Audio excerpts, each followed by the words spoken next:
Bonjour, je vais parler du dernier épisode de This is Legends of Tomorrow, qui peut se couper, on va dire, en deux parties.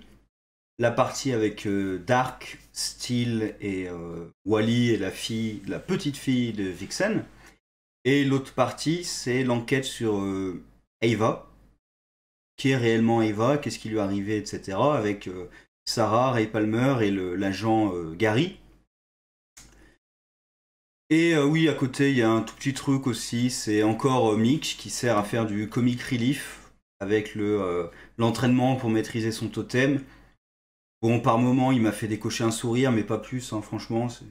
Voilà, c'est le comic relief de l'épisode, les petites séquences avec, il me semble, c'est Zira son nom, qui entraîne Mick. Je dirais, moi, la petite séquence qui m'a fait sourire, c'est quand il lui offre à manger du bacon.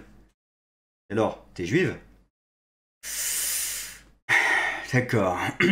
Là, la bêtise de Mick fait sourire un petit peu, mais c'est tout. D'ailleurs, en parlant de religion, j'aimerais savoir comment elle suit le ramadan dans un vaisseau spatial, dans un vaisseau temporel.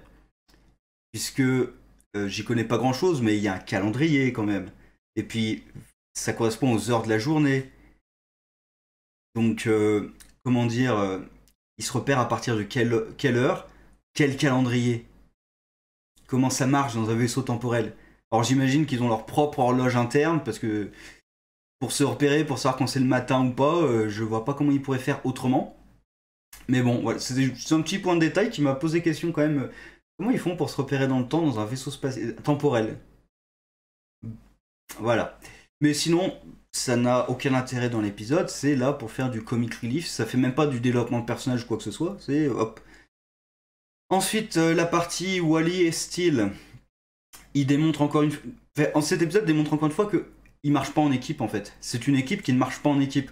Là, Wally et Steel donc vont voir ce qui est arrivé à la descendante de Vixen, donc Vixen de notre époque, mais oui, voilà, de 2018, puisque apparemment elle a pas son pendentif, vu que le temps est en train de se solidifier. Mais en même temps, si le temps est en train de se solidifier, la petite fille de Vixen, elle devrait pas disparaître aussi, vu que le pendentif a pas été passé de génération en génération. Donc, histoire temporelle, la série comprend pas comment gérer le temps, donc je vais pas essayer de comprendre comment ça marche non plus. Faut accepter que ça marche comme ça, bon, admettons. Et il croise justement la petite fille de Vixen, dont j'ai pas du tout le nom, celle qui est faite d'eau, qui est là pour la protéger. Et ils réussissent à la convaincre très facilement de trahir les Dark pour récupérer le collier de sa grand-mère. Sauf qu'elle se rend compte que Steel a une relation avec sa grand-mère, donc il met en danger son existence, donc il faut s'en débarrasser. Et là, ils sortent à Wally que non, il faut pas qu'il soit là parce que il réussira pas à récupérer le collier de toute façon. Et Steel lui demande carrément d'aller gagner du temps, enfin de distraire Vixen, il me semble. Donc il le dégage. Et il se met entièrement entre les mains de la méchante. Et évidemment, comme on s'y attendait tous, il se fait trahir. Donc comme je dis, il fonctionne pas en équipe. Déjà, ils préviennent personne d'autre de l'équipe. Et en plus, Steel décide de rester tout seul et de virer Wally.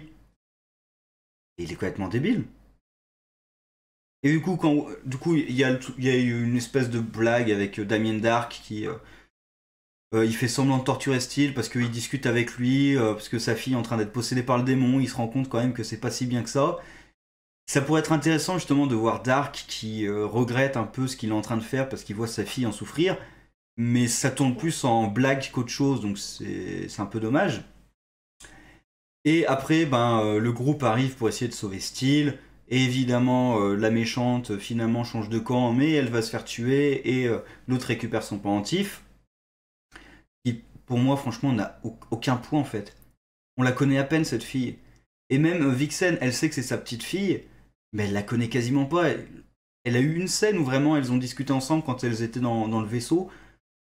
Sinon, elles se connaissent à peine. Alors oui, c'est sa petite fille, donc il y a un attachement, mais quand elle meurt, enfin moi je m'en fous complètement en fait.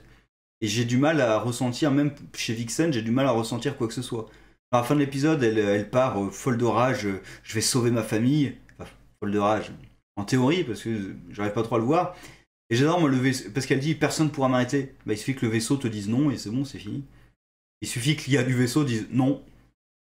Mais personne va m'arrêter. Non, mais c'est fini là, il y a rien à faire. Enfin bon. Et Wally se fait battre assez facilement parce qu'elle aspire la Speed Force. Alors pareil, c'est marrant parce que on le voit se déplacer à 30 vitesses, on la voit lever la main. Mais si elle réussit à lever la main à temps pour arrêter ses pouvoirs, ça veut dire qu'elle lève sa main aussi vite que lui bouge. C'est pas possible. C'est pas possible.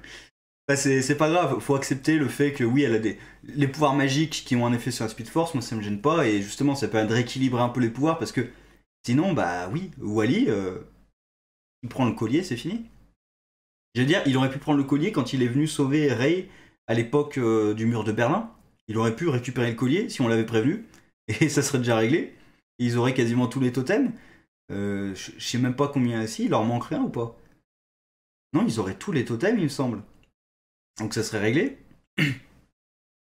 Et de l'autre côté, donc, il découvre Sarah et compagnie, là, parce que Gary est inquiet, parce que Ava est pas venue travailler. Alors, ce qui est marrant, c'est que la vérité, pourquoi elle est pas venue travailler, c'est parce qu'elle elle était occupée apparemment à s'envoyer en l'air avec quelqu'un d'autre, non? Elle dit qu'elle s'est créé un profil et tout, donc bref. Eux, ils vont chercher chez ses parents, ils se rendent compte qu'en fait ses parents c'est des comédiens. Donc là, c'est un petit truc un peu con du groupe, c'est que tout de suite ils imaginent qu'elle engageait des comédiens pour faire croire qu'elle a une famille. Sauf que les comédiens ont dit très clairement qu'ils avaient été engagés pour jouer ses parents quand elle venait les visiter. Donc moi j'ai tout à fait compris que quelqu'un les a engagés pour lui faire croire que c'était ses parents. Et c'est pour ça d'ailleurs quand les Legends pensent que elle manipule tout le monde et tout, je me suis arrêté mais ils sont cons.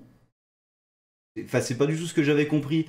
Et du coup bah oui j'avais compris la bonne chose, c'est que quelqu'un a engagé ses parents pour lui faire croire qu'elle est normale. Et du coup ils arrivent dans le futur. Alors il y avait le choix entre clone ou robot. Ah, ils pensent aux robots d'abord, non c'était des clones. Bon, c'est un peu bizarre d'avoir le même clone partout sur la planète. Honnêtement, je suis pas sûr que les gens accepteraient d'avoir le même clone partout. Ensuite, le système de sécurité en 2200 et quelques, il est vraiment pas terrible, vu que n'importe qui peut entrer dans le truc des clones. La technologie, elle a apparemment pas très évolué en 200 ans. C'est un peu con. Et là, bon, bah, ils se rendent compte que Ava est au courant de rien, ils combattent les clones, et maintenant la grande vérité, c'est mais qui l'a récupéré? Rip Hunter, d'accord? Pourquoi? Pourquoi est-ce qu'il allait la chercher? Qu'est-ce qu'il a fait avec elle et tout?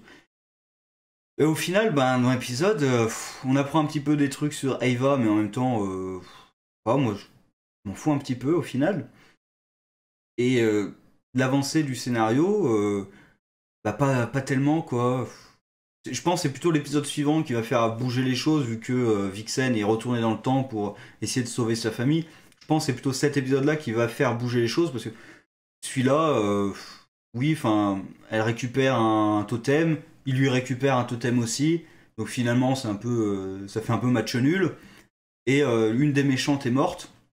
En même temps, moi, je trouve qu'elle trahit beaucoup trop facilement les Dark. Et vraiment, elle est retournée très rapidement. Et très rapidement aussi, elle retrahit Steel. Donc, c'est vraiment pas quelqu'un à qui on peut faire confiance. Hein. Et on se demande même pourquoi elle était avec les Dark.